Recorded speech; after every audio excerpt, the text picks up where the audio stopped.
Hello दोस्तों, मैं हूं रेनू खंतवाल और आप देख रहे हैं द रेनू टॉक शो। दोस्तों, आज का हमारा सेगमेंट है यादें, और आज मैं एक ऐसे कलाकार की याद आपसे शेयर कर रही हूं जो हाल ही में जिनका देहांत हुआ है, विश्व मोहन बुडोला जी। विश्व मोहन बुडोला जी थिएटर, टीवी, फिल्म और के बड़े कलाकार तो थे, साथ में एक बहुत बड़े सीनियर जर्नलिस्ट भी थे। तो मैं उनके प्रोफाइल पे ना जाते हुए मैं आपके साथ उनकी जो मेरी पहली उनसे बातचीत हुई थी वो और आखिरी मुलाकात वो आपसे शेयर करूँगी। दोस्तों, उस समय मैं दैनिक भास्कर में काम करती थी और एक सब्जेक्ट पे मुझे उनके व्यूज़ चाहिए थे। मैंने उन्हें फ़ोन लगाया तो मुझे लगा कि शायद दिल्ली में होंगे, तो मैं उनसे मिलकर आ जाऊँगी, क्योंकि वो उनका घर भी हमारे घर के नज़दीक में ही है, तो इतना दूर भी नहीं जाना था। मैंने उन्हें फ़ोन लगाया तो उन्होंने सरनेम सुना और सीधा कहा, गढ़वाली हो? मैंने कहा हाँ।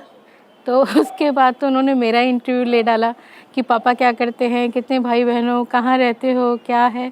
तो मुझे उसी दिन पता चला कि उनकी वाइफ और मेरी मम्मी दोनों सेम सरनेम के हैं और सेम गांव के भी हैं, आसपास के गांव के। तो मुझे बड़ा अच्छा लगा कि मतलब इतना बड़ा कलाकार है और केवल एक सरनेम से, क्योंकि मैं भी गढ़वाल की हूँ, तो उनका इतना अटैचमेंट हुआ। फिर मैंने उनका जो मुझे इंटरव्यू लेना था मैंने वो लिया। उसके बाद भी मैंने कई बार उन्हें फ़ोन किया इंटरव्यू के लिए, तो अधिकतर ऐसा होता था कि मैं सोचती थी कि उनके घर जाकर उनसे बात कर लूं, लेकिन वो हमेशा बॉम्बे में मुझे मिलते थे।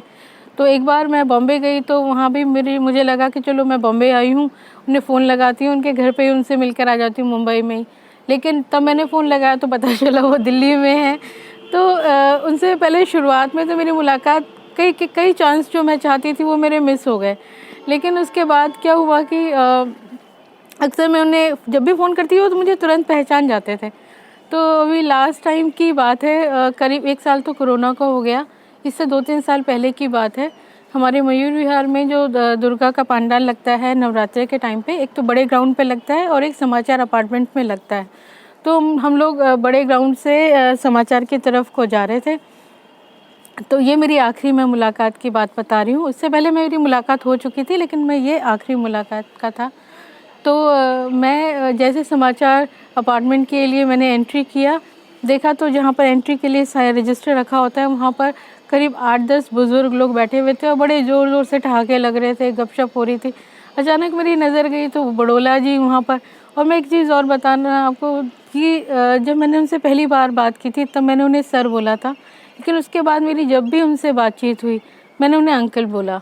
तो मेरे मुँह से उनके लिए अंकल ही निकलता है, सिर्फ एक ही बार सर निकला था, क्योंकि वो मुझे इतने अपनापन उनके अंदर लगा कि ऐसा लग रहा था कि मैं अपने पापा के किसी दोस्त से बात कर रही हूँ। तो जब मैं वहाँ पर समाचार के गेट पे पहुँची, मैंने देखा, मैं उन्हें प्रणाम करने के लिए गई। मैं तो फिर एकदम मिलते ही इतने खुश हो गए, सीधा हग कर लिया और कैसी हो, क्या है। मैंने कहा मुझे तो लग रहा था आप इस बार भी बॉम्बे में होंगे। कहते नहीं, मुझे ये जो टाइम है दिवाली का, दशहरे का, ये रौनक वाला टाइम मुझे यहाँ पर बड़ा अच्छा लगता है दिल्ली में बिताना। तो 1 महीना हो गया मैं इधर हूँ और किसी दिन घर पे आ जाओ। मैंने कहा ठीक है, मैं मिलती हूँ आपसे घर में आके। तो उस दिन बहुत ही अच्छे से, इतने प्यार से, गर्मजोशी से वो मिले। और उसके चांस के बाद उसके 2-3 दिन बाद दोबारा से वो मुझे समाचार अपार्टमेंट की मार्केट है, तो वहाँ पर अपने करीब 4-5 दोस्तों के साथ गपशप मारते हुए वही हंसी ठहाका लगाते हुए दिख गए। तो मुझे बहुत अच्छा लगा कि इतना बड़ा कलाकार, लेकिन घमंड नाम की चीज़ नहीं, ये बिल्कुल बड़कपन नहीं कि मैं इतना बड़ा कलाकार हूँ। मैं वो सहज उपलब्ध होते थे मयूर विहार में, अगर वो होते थे तो वो आप उन्हें मार्केट में देख सकते थे, आप उन्हें ग्राउंड में अपने दोस्तों के साथ बातचीत करते हुए बैठे हुए देख सकते थे, आप उन्हें समाचार के रिसेप्शन के उधर जो लोग कुर्सी में बैठे होते आराम से वो एक आम इंसान के साथ इस तरह मिलते थे। लगता ही नहीं था कि मतलब इतना बड़ा कलाकार है। अभी 1-1.5 महीने पहले की बात है, मेरे घर में मेरे मामा मामी आए हुए थे। तो मैं उनके साथ, मामी के साथ मेरे डैड की दुल्हन शो के बारे में बात कर रही थी कि वरुण बड़वल ने क्या अच्छी एक्टिंग की है, बाकी कलाकार बहुत अच्छे हैं, हम शो पे की अलग ही कंसेप्ट पे ये शो है, बात कर रहे थे। तो एकदम मेरे मामा जी बोले, अरे मैं वरुण को से तो नहीं मिला, कभी मेरी बातचीत नहीं हुई, लेकिन उनके पापा ना बड़े ग्रेट आदमी हैं। तो मैंने मामा की तरफ देखा, मैंने कहा मामा आप जानते हो? कहते हैं हाँ। मैंने कहा कैसे जानते हो? कहते हैं अरे उनकी बड़ी बेटी की शादी जब हुई थी तो फोटोग्राफी का काम तो मैंने किया था, तो इसीलिए मैं उन्हें जानता हूँ। तो मुझे बड़ा अच्छा लगा कि चलो मामा भी जानते हैं। तो कहते कि ना उनकी बेटी की शादी थी, तो उन्होंने मेरा नाम पूछा, मैंने बताया राकेश ध्यानी, तो तुरंत खुश हो गए, कहते अरे तुम तो मेरी ससुराल के निकले।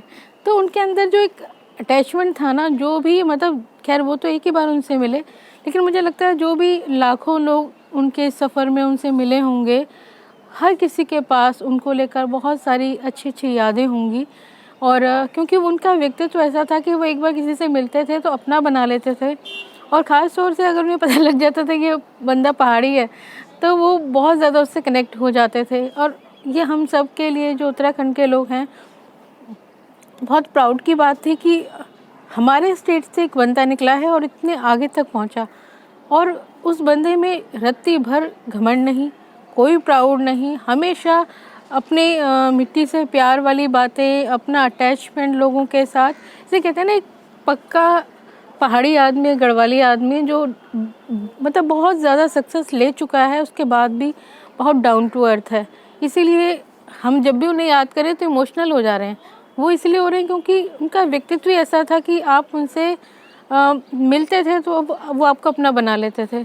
तो मुझे बहुत ही दुख है उनके जाने का, और भगवान स्वर्ग में उन्हें अपना स्थान दे। Thank you very much.